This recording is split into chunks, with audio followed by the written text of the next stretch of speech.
So you find me here today in sunny Kent in the middle of the English garden on a tipping it down day in one of the last places I expected to be for a UK-based camera review, because today we are on safari.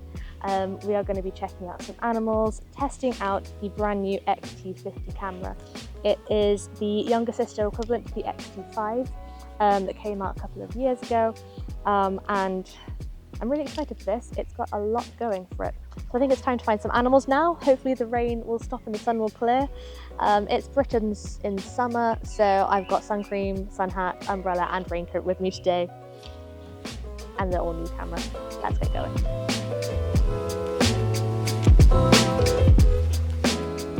So aimed at photographers who are after fantastic visuals and a nice compact body, the X-T50 really packs a punch.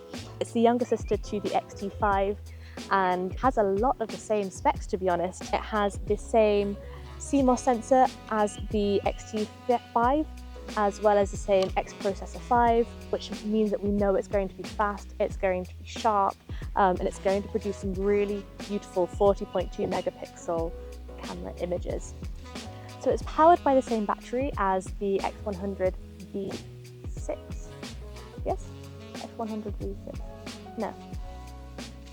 So it's powered by the same battery as the X100-6 that came out not that long ago, and that coupled with the new processor, the X processor 5, means that you should be getting around 20% increased battery life with this camera. It's around 390 shots per charge, so I'm really excited to see if it will last that long all day.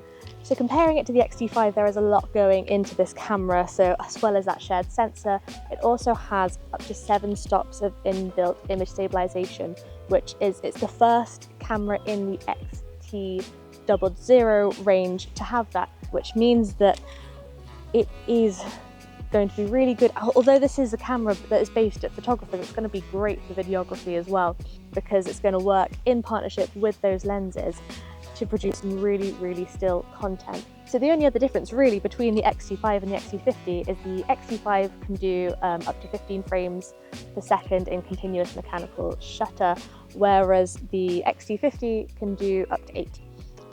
8 frames per second is still plenty enough to be getting on with, especially when you're considering this is 40 megapixel images. You don't need 40 megapixels times 8 in 1 second. That will be enough.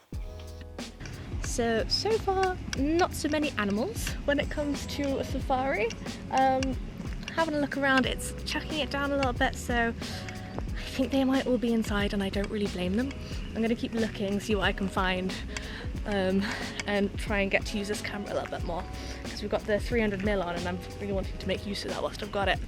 So wish me luck. I've just spotted a rather wild creature actually, having said that. We've got dinosaurs.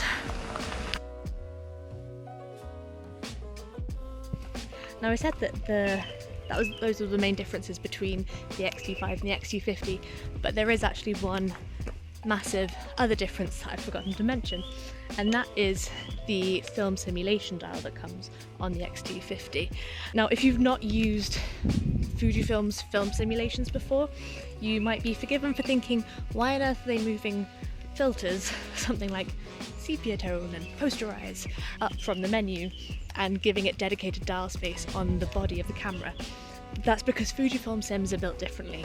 They are based on actual real-life Fujifilm analog film, type you find on 35mm and new format cameras, and they have really beautiful colours and tones to them that are actually usable straight out of camera.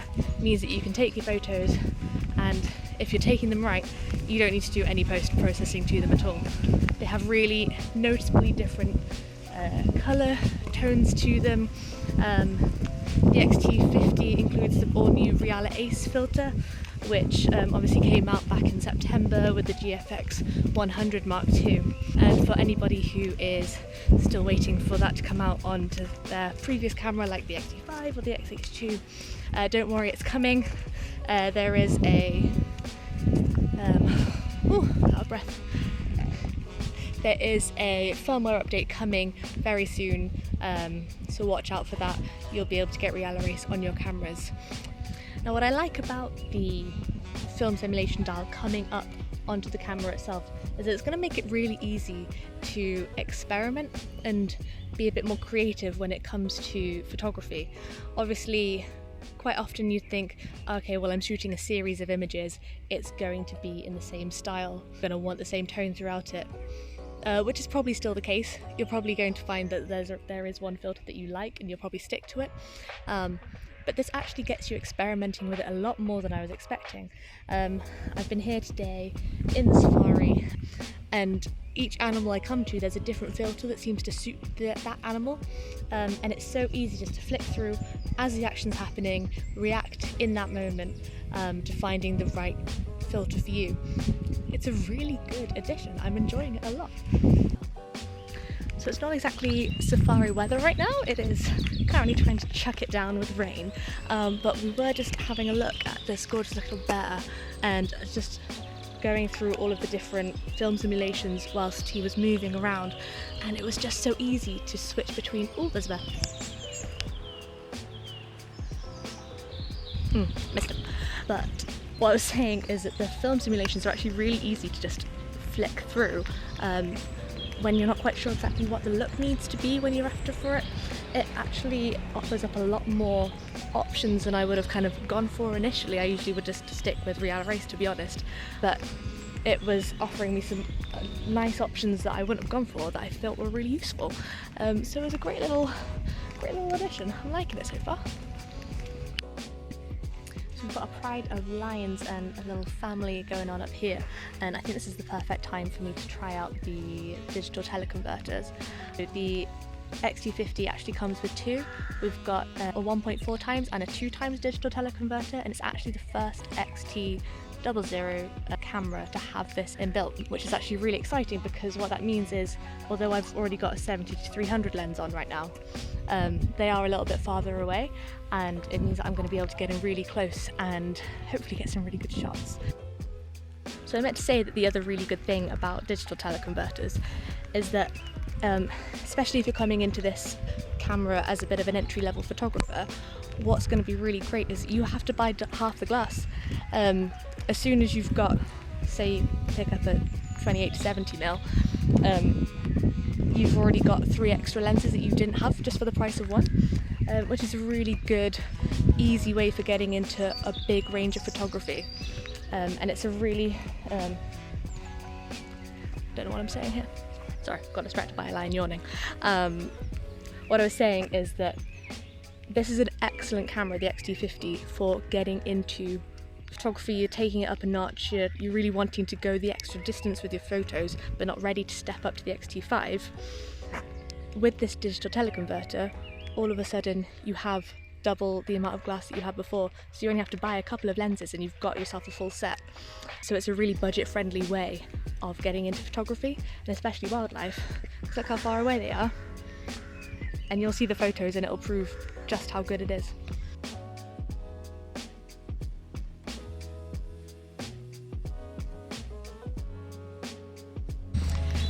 Not to keep going on about the digital teleconverter, but it is so addictive. It's so easy to use. I was just coming around to the other side of the lion enclosure, and Mr. Alpha Lion was up on his rock, and I just wanted to test it out, see how much it really zooms in, and oh my goodness, it's so good. I am a teleconverter convert. So I just wanted to touch on the camera's autofocus detection. Obviously, autofocus has come on leaps and bounds in the last couple of years, and the X-T50 features Fujifilm's most recent up-to-date autofocus features. So beyond just your regular eye, car, plane, it's got everything. It's exactly the same autofocus that you'll find on the GFX 100 Mark II. It's the same that you'll find on the X-T5. It's the same that you'll find on the X-H2 and the X-H2S, and it's a fantastic algorithm setting where it has not missed a beat so far. Occasionally I'm having to kind of go in and out of manual focus just because when it comes to the cages, sometimes, you know, it's focusing on the bars instead of the actual animals. But other times it is snap on and it stays on the animal, tracks them. It's really, really fantastic. In case you haven't noticed, I'm really enjoying this camera so far. So along with the release of the X-T50 today, we also have a brand new kit lens coming out. It is the XF 16 to 50mm F2.8-4.8 R LM WR lens. So it is a catchy title. For those of you who don't know, R just stands for aperture ring, so that means that it's got a clickable aperture ring on the side, really good for on-the-fly settings and decisions. LM stands for linear motor, which means that it is fast and, most importantly, quiet. It's going to be really accurate using the most up-to-date glass. It's also an internal zoom, which is a really nice addition for anybody using gimbals or using this lens for videography.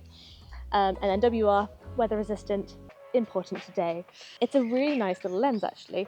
I think it's quite interesting what Fuji have done here, and by adding the extra depth to the wider end, so bringing it down from your traditional 18-55mm lens, now it's 16mm. Those extra 2mm of zoom, I suppose, actually make a really good big difference when it comes to point of view when you are in vlogging mode. This is going to be the new kit lens that's coming out with a lot of new cameras. Many of the old kits are going to move on to this one, and so it's going to be really useful for anybody doing vlogging. Downsides, I suppose, do I wish it was a consistent aperture all the way through the zoom? Yes, of course I do. If it was f2.8 all the way through, that would be a dream. But the compromise here is that rather by having that variable aperture, it's a lot smaller, it's a lot lighter, it barely weighs anything when it's on the X-T50. And so I think really the payoff is going to be, it's going to be a lot more useful for a wider range of photographers and videographers. And so I can see what Fuji have done here, and really I'm not that mad about it.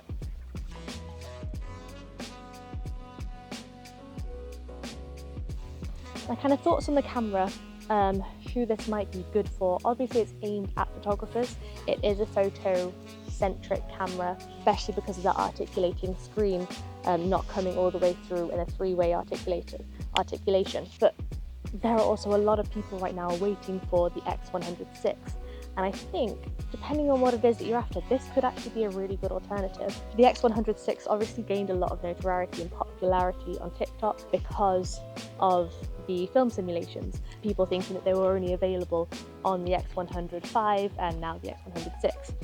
Obviously that is not the case. If that is what you were looking at getting that camera for, get the X-T50. It has the dedicated dial ready for it. The X-T50 also has the same sensor, processor, obviously same film simulations and video capabilities as the X100VI. So if that is the camera that you're looking for, maybe this is the alternative option for you. I don't know, it depends on whether you're after waiting in the queue for so long or not.